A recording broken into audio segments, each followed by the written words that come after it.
Welcome to the Engage podcast, brought to you by Boodle, the most rewarding way to pay. If you haven't already, get onto the App Store and download Boodle. That's Boodil.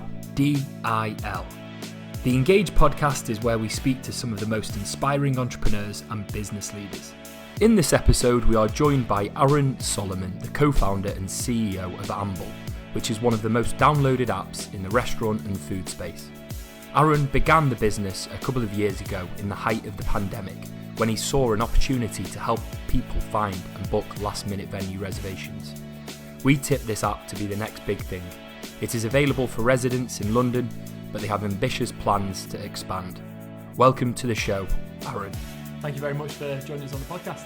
No worries. Brilliant. So if you could give us a bit of background on yourself, your story, and how you got to setting up AMBL.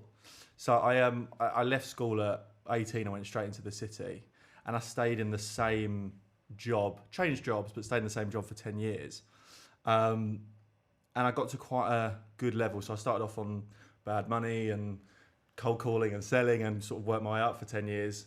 Was earning fantastic money and doing no work. And obviously then leaving to do a startup, I'm back to doing long hours and no money again. So it's like that nice full circle. But the business idea started because I got to a stage where I was like out with clients a lot, and obviously the pandemic, shook hospitality. I was never in hospitality before, but it was that sort of third or fourth lockdown, whatever it was, where you had to book everything in advance, and everyone was having their own different booking rules. And I remember my manager said to me, "Can you find us a table tonight for 7 of us?" And I just said out loud, "Why can I not just say 7 of us need a table and broadcast that out to venues?" Because I tried to look online and I was calling around different places, things like that, and getting nothing. And you guys would be aware, we live in a generation of convenience. People want stuff, they click a button and what they want arrives. Gorillas, Get Here, GoPuff, whatever it is, Just Eat, Deliveroo, Uber, you click a button and what you want arrives. And I thought, why is it taking me 20 minutes to not even find a table, and there's 7 people that want to go out and spend money, and surely these restaurants want that? So I just said out loud, why can I not just broadcast this out like Uber? And instead of it being drivers, it's restaurants. So kind of like a bucket of cold water hit me, and I was like, well, I'm definitely going to quit my job and do this. There was no second thought. I was like, oh, I'll give it a go. It was, right, I'm going to do this.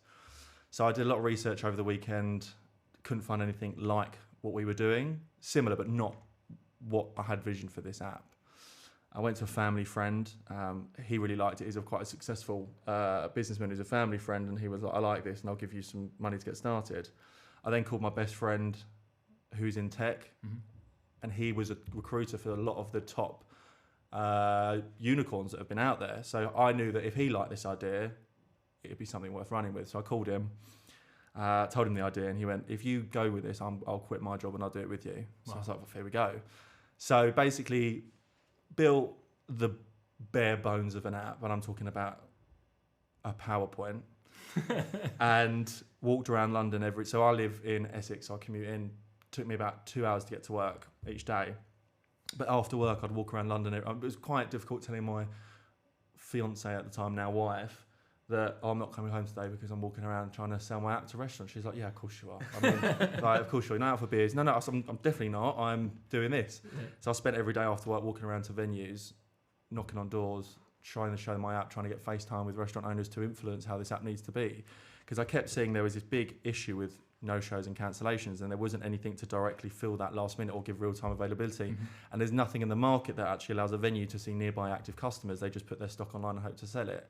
And there's a lot of pay to play at the moment, where the more you pay, the more you're listed, where actually I wanted it to be like a level playing field, because there was a range of really great venues that are mainstream, but also people that have spent their life savings to open a fantastic bar or restaurant. And how does they get the same visibility? So I basically wanted to make Uber for bars and restaurants, and luckily the Evening Standard labelled us as that, which is good. Amazing. But and then sort of went on that journey, and that was how that app started. Yeah. So you usually find it, or we usually find that with entrepreneurs, they've usually had a few failed ideas before. It sounds like you've had this job where you've worked really hard and earned good money. Was this your only idea, or had you had things prior to this? I had. So my co-founder Jed and I actually had an ice cream business when we were 13. Nice. We bought ice cream from a friend of mine who owned a parlour in Southend, because that's obviously everyone buys ice cream there, and we sold it in school. And we were making so much money from that they shut us down after 2 weeks. We made 700 quid in 2 weeks because everyone was buying ice cream instead of lunch from the canteen. Shut that down. I then started a clothing business because where I was working in my first job when I was 20 was in Knightsbridge. And I used to go to the charity shop and buy like Burberry coats and Prada shoes for nothing and sell it on eBay. And then I started a clothing brand with all my savings. It was like in the top 10% of ASOS at one point on the marketplace. And then I bought loads of stock, trusted someone. I was only 20 at the time doing everything. I mean, like everything from like paid website design, fulfillment. I mean, I was walking to work with a suitcase full of clothes and shipping them off. And I was losing money because it was so expensive to ship the stuff off to like Italy and stuff, right? But I had people buying it. I then took out a loan to put into the business, but then the business like went under really quickly because I bought all this stock that was fucked and couldn't sell it. So then lost all my money there and then basically lost my job after that.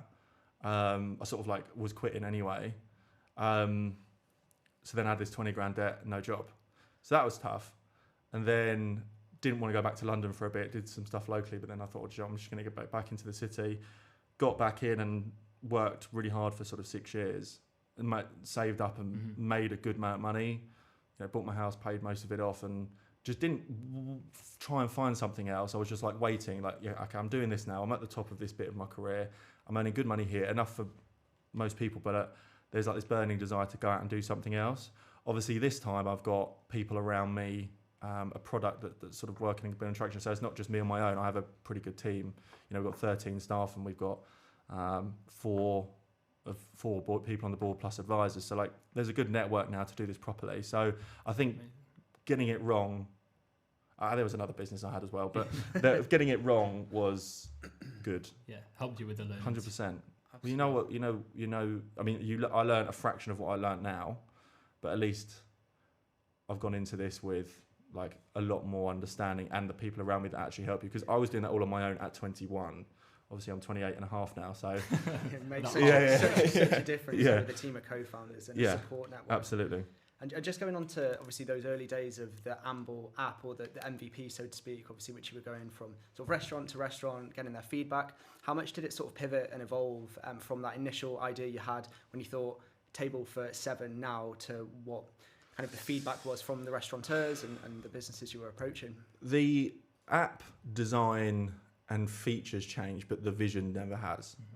The ability to land in a city and have Uber, Citymapper and AMBL, you'd never need any other apps. You need to travel, you need to know where you are, and you need to eat and drink. The vision hasn't changed for it. It's just how do I make it so that everyone has that ability? The thing is, because I wasn't from hospitality, how am I going to make something that is going to get the top groups on a bar or restaurant anywhere in the world, and they can be online within minutes and know how it works and start getting business? That's the key. So the pivoting was more speaking to hundreds and hundreds and hundreds of restaurant or hospitality owners. How does this need to work alongside everything that you're doing? Makes sense. So there's that side, and then obviously on the consumer side is, as a consumer, it's a bit easier, but it's actually way harder to keep a consumer engaged if you don't have what they want. So that's the key thing at the moment, is user engagement. So we've got 12 weeks of product updates, all that's been amassed from 6 months of testing. Amazing. So you've got to put it's not going to be an overnight success, but we're trying to change your behaviour. We're trying to allow people to, you guys have come to Manchester after this. If you want food or drink, it's not Google and calling around. It's 2 clicks, bang, I'll take you, and off you go. Yeah. And you want that to happen 100%. In every city. Amazing, brilliant. So talk us through. You've come up with the idea. You've created a PowerPoint. You're speaking to restaurants.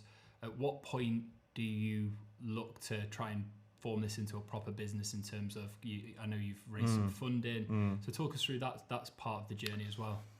I think the raising can only happen to anyone once you've got an idea that's been validated to some extent. So having 150 venues that were signed up going, yeah, this is great, and having them saying, if you go for it, and it wasn't the first 150 I walked into, it was 1 in 20 that said yes. So once you've got that, it's then designing something that can be user-friendly. But because when I explain the business to people, it's oh God, that was me last week, I need this app. It wasn't easy to raise money, and it isn't. But I haven't got 5 or 6 revenue models that I'm trying to defend. I've got restaurants on one side. Would you use this on the other side? Yes. And a clear revenue stream, which is paying on success. So I wanted to make a winning pay on success model for venues because it comes as a no-brainer, and for users it's completely free. So it's getting all that right. So it's so easy to understand. And then the money is really based on, you can't forecast what you're going to have. You can't forecast anything. You can forecast, but it's difficult to. There's so many things that can change. But as long as the plan's there and the roadmap's there and the understanding's there, then that's what people have invested in. So we've raised 2.5 million so far, but that's been from launch, inception, so June 21 through to middle of last year, that over a period of time, over separate occasions. So as the business has got more validation, the brand's sort of grown and newer restaurants have come on and the market's been there, that's where we've started to raise a bit more. But it was just having a clear plan or vision. How are you going to get there, and what is that money going to be used on? How do you make the unit economics stack up? If an investor gives me £10, how do I make that into 50 or 100? Yeah, that's it. sense. It's trying to figure out that, that core back of the fag packet maths that they do. Nice, that's brilliant. What they do. Yeah. So give us some of the reasons that these restaurants were saying no. Then it seems like a no-brainer to me. If I'm a restaurant, I need people in over the weekends on nights that aren't that busy. It seems like a no-brainer if you pay for success. So what were some of the reasons you were getting knocked back from these restaurants then? They go, well, when is it ready? I'll say probably a year. And they go, why are you here now? They already have systems in place that manage bookings, and it was making ours that it wasn't replacing a booking system, but replacing phone calls, walk-ins, emails, Instagram messages, text messages, TikTok, whatever other streams came into something that channeled that into one place for them to easily respond to business, to be able to see customers in the area and find them USPs that other people can't do. How do we focus on that headspace when everyone's trying to do this headspace, like the SaaS and everything? And after the product got more and more formed and sort of tangible, they started to see the benefit of it. And once you get a few good brands on, then the rest go, okay, fine. The great thing that we've done, which I'm really proud of the team on, is obviously the marketplace. We're a marketplace, yes. You need 2 businesses in one. So you need the business side, B2B, you need venues, you need customers. Well, you can't get customers without venues. Yeah, but right? Fact, yeah. Yeah. And then you can't get venues without customers. So we had to pick how do you start? So we've done so much training and engagement with these early stage venues that understand what we're doing and why we're doing it. And now they're starting to see the customers come in. So obviously in a few months' time, when there's more customers, actually people will be able to just turn it on and get business straight away. And we even had it the other day where a business turned it on and had 15 bookings in one day. Wow. Which, maybe that's an extra 500-600 quid worth of business. But it was that point where it's like, okay, this has worked for them straight away. Light bulb. And you're right there, Sam. It's those continuous light bulb moments.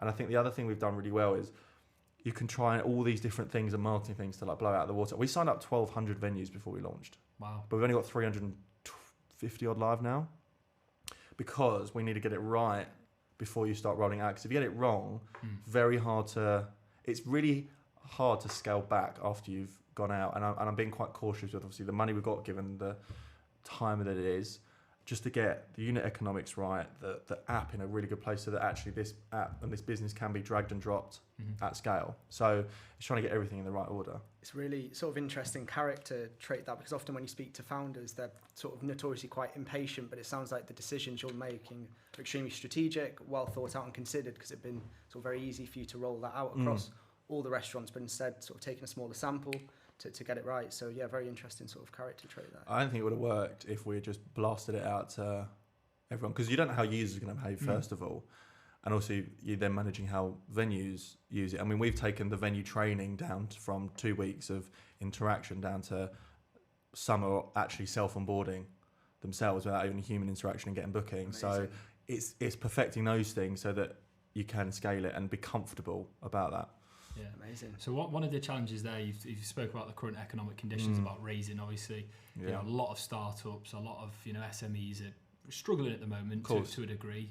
So you've obviously raised a good amount of capital. Talk to us about how you went about that in terms of who you spoke with, how you actually secured funding. Obviously, I know you've built an MVP to raise your first amount, but talk to us about that journey to a degree, if you could. it was the MVP that then started to get the investment in, because once you had an MVP that showed the customer journey straight to a venue and how it worked, it was then just the plan of how to get there. So from our business perspective, that was that.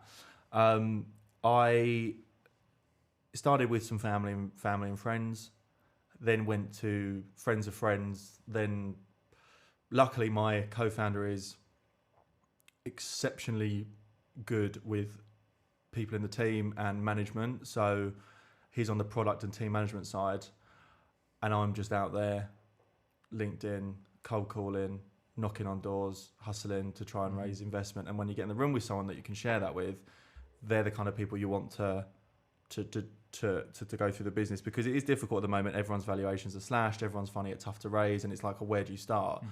But you've got to make your own healthy noise, using LinkedIn, for example, and networking and doing things like this. It's fantastic. You don't know who's going to watch it. But for me, it was friends of friends, a couple of family offices. And then you just start to network. Like, I've met some great people in hospitality that have actually invested in AMBL now. Amazing. And they've got a ton of connections. And then you just start to have this spider web of, they're interested, or that person's interested. And then you start to build up. And the thing is, when you start raising, once you get a bit of momentum, you then have to, straight on the emails, are you in or not?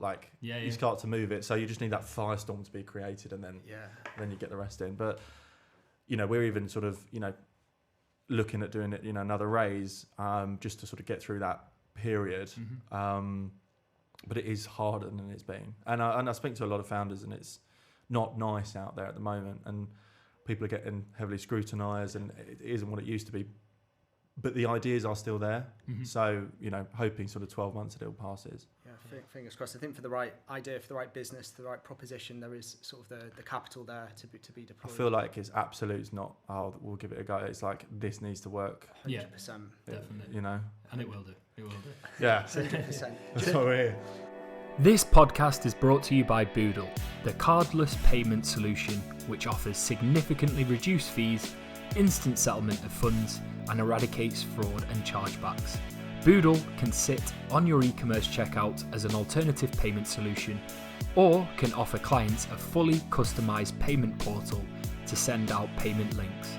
What's better is that Boodle rewards customers with redeemable points every time they check out. If you haven't already, get onto the App Store and download Boodle now.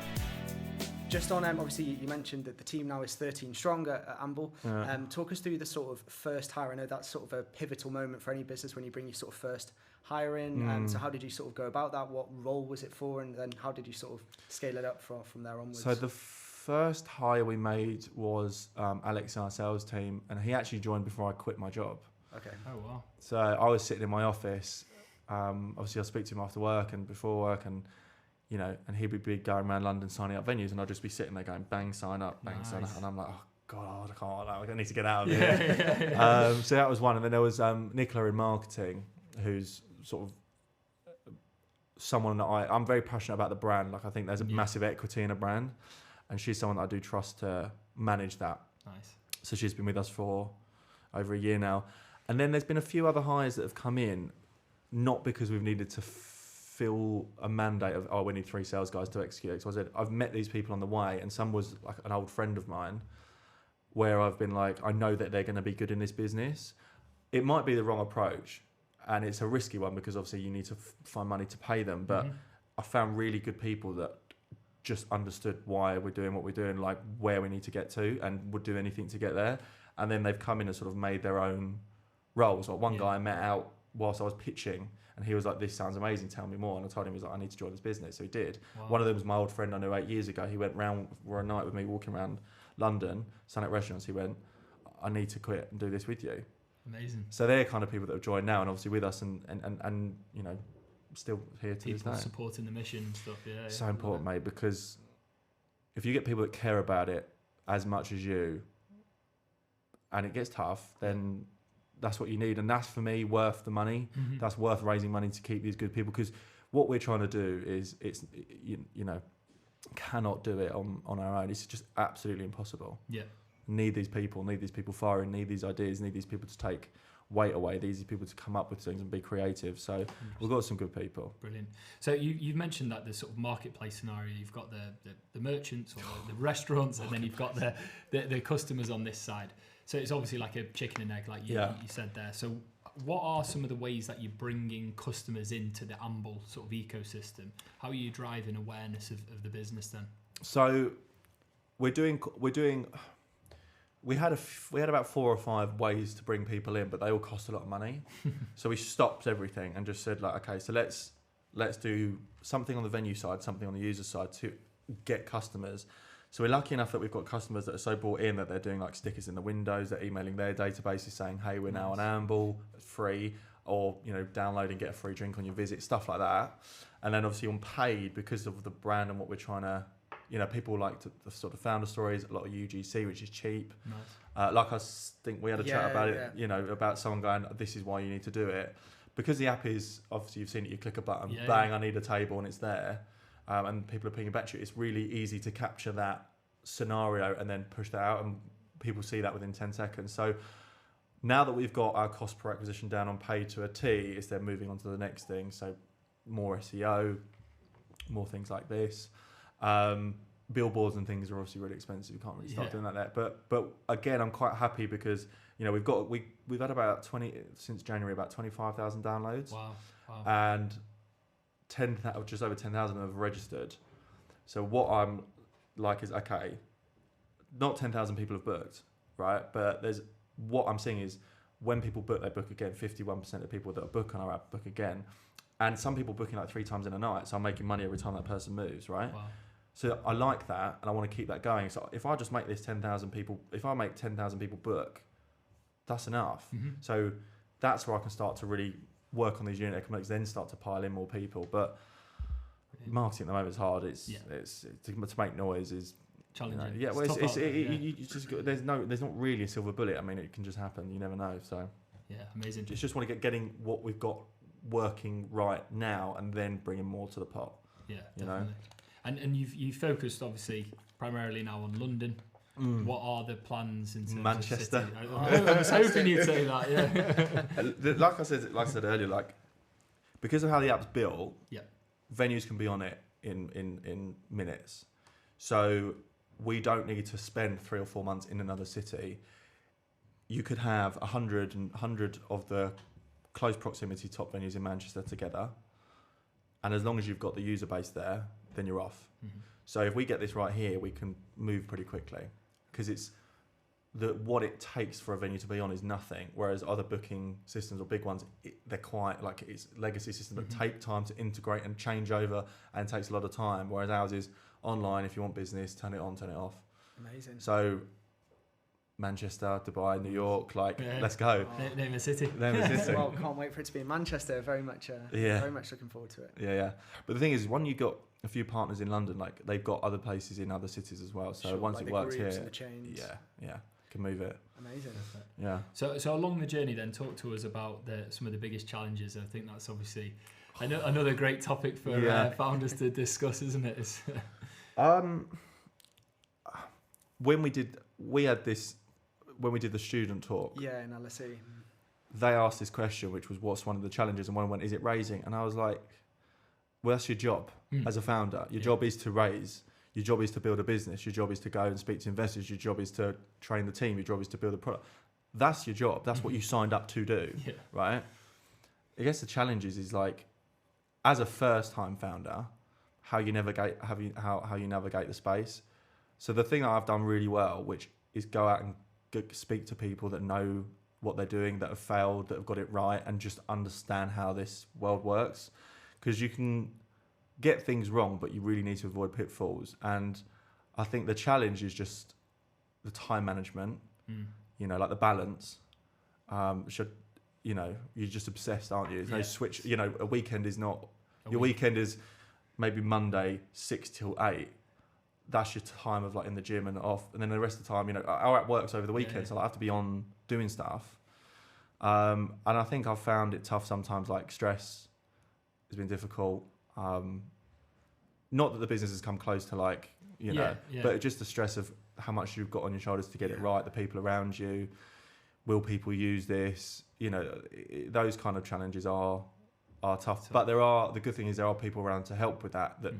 It's what I've realised is quite normal to feel like how am I in this position or what am I doing?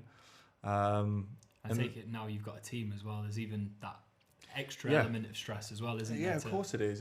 You rely on these people and they rely on you. And these investors have given you life savings or money that they wanted or could have put elsewhere to get it right, and you've got to. And I think the benefit is obviously the amount. I mean, you all know from being in full-time jobs before, what you learn in 3 months, 6 months of this compared to 10 years of. Such a steep learning curve. Mental, but that's the thing that I like the most about it. I think. Yeah, 100%. Every day is completely different, isn't it? New challenges, new opportunities as well, right? But it's what I want to do, and I don't think I could do anything else. Yeah, I want to do anything else other than this. You've got the bug for it now. Man, I love it. You've got to love it. You've got to. Love the journey. Yeah, exactly. Till you're out. Yeah. So talk us through the next 6 to 12 months. What that looks like for you, from a work perspective, also from a sort of personal perspective as well. So over the next few months, what I've found with our product is because it's kind of out there and free and not uncontrolled, but something might just happen and the dials go like that. So the next 3 months, now that the test phase is out the way and we've had our first sort of full month launch and it's gone well, the next 3 months is just about that complete sustained growth, which we'll have some good traction on. At that point, I want to keep our runway stretched out till middle of next year or further to ensure that we keep just getting this momentum and traction, doing everything right in the app, building out the product to the best it can be so that when we do look at institutional funding, it is something that can be scaled very quickly without having to wait for things to be done. London will be covered off in the next 6 months pretty quickly, and then after that I'd like to already have a bit of a wider footprint going into next year, so like a Manchester or somewhere abroad. I am speaking to someone that potentially wants to get it going in Spain right now, so that's the plan of the next few months. Is now that there's all these big things I want to do, where I vision it being. The main thing that we've done, which my co-founder and I have done, is find the two things that people was going to change the dial for consumers and the business, which is the more venues that are on it and engaged, the customers use it as a one-stop shop for restaurants, bars, events, whatever it is. It's all in one place. And if we can we're getting downloads now. That's growing every month. And if we can make that percentage of people go up every month using it, that converts to hundreds and hundreds of bookings. So it's not making 10% of 10,000 into 11. It's making that 12 into 15 of double the number. So it really starts going. So all I want the guys to do to keep a clear focus on obsessing over many venues as you can and this user engagement, because then we can open up to other things. When you get those two core things right in your business, then you can start to build on that. Once we know how to get the customers coming back again and again and again, and the venues are on there and using it, then we can start to really build up. And we have time, not unlimited, given circumstances and funding, but we have time, and I don't want to be in a position where we're making rash decisions just to try and climb quicker and fall flat on our face. It needs to be sort of well thought out, strategic. Because you can do that quickly and fall under that pressure, so it's tough. But and I suppose then, sort of following on from that, then what is the overall goal for you then? Obviously, you've set this out with a vision and a purpose. But get out. Yeah. but yeah, like what everyone starts it for a reason. Some is to sort of because they've seen a gap in the market and they want to improve. But we spoke to many entrepreneurs, many founders, and a lot of the time it is for financial reasons, which I think is absolutely fine if that is one of the main incentives. If there's a get out, or if it's to scale it to a certain size, and then maybe. But I suppose, what is it for you? What is the overall goal? I think financial gain is like a byproduct of it being successful. So the money comes. I just feel like I've built up so much energy and done my best to do this, and I'm working harder than anyone I know to get this right, and people have trusted me with a lot of time and money, and I can see this. I wake up in the morning and I've made money, not a lot, but I'm waking up and there's people that have booked and bookings going through, and I'm like, that is how I want my life to be. And I feel like I just want to be known or have done a successful, ubiquitous household name startup. That's the ultimate goal. Because then after that, there's so many people doing this, and I'd like to then invest and help and talk and do it and help with other people if I can. That's the end goal. Money's a byproduct. It's a byproduct, and it comes with it.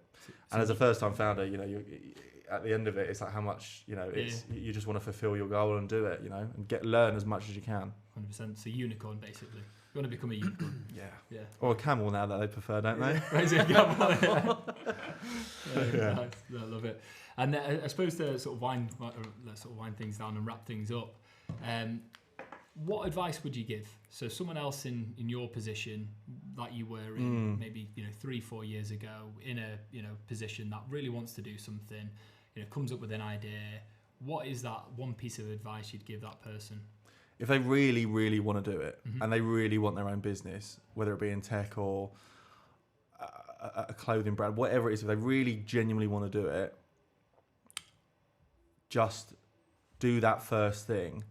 I know that might sound a bit vague, but what I mean by that is make the logo, design a website, speak to someone who's done it before, put a plan together, ask someone if they put money into this, would you buy this, make it. Do something that just starts that thing, because you can't do it unless if you think, oh God, there's 1,000 things that I need to do here. Where do I start? You can't. It's impossible. You've got to take that first thing. I mean, when I did my clothing business, the reason I started it because I made a logo and I fell in love with it. Obviously, it didn't end well, but that's what I did. And it was the same with this. It was the business wasn't called AMBL at the start, but it was because that bucket of water hit me and I went, there's got to be something here. So I walked around London every day going, would you want this product? And that was the first thing. And then I got the knowledge to build it. So if you really genuinely want to do it, don't worry about, oh God, I've got to raise money. Oh my God, I've got to find the right people. Oh God, is it going to work? Start and then start doing the research, and everything will fall into place after that. If you genuinely want to do it. Great advice. Yeah, Great advice. Really good. Hopefully. We've heard that before in many different sort of contexts, and I think it's such valuable advice. Just do something each day that's going to get you one step closer. 100%. Just brilliant. And just be prepared. And also when you do, to do something big most people need to do full time as well. So that's obviously. It depends on your circumstances. A consideration. Yeah. Brilliant. Amazing. Well, that's what a Thank you so story. much. Cheers, lads. Good to see you again. Yeah, you too. Thanks Thanks very much for joining us. Nice one. Cheers.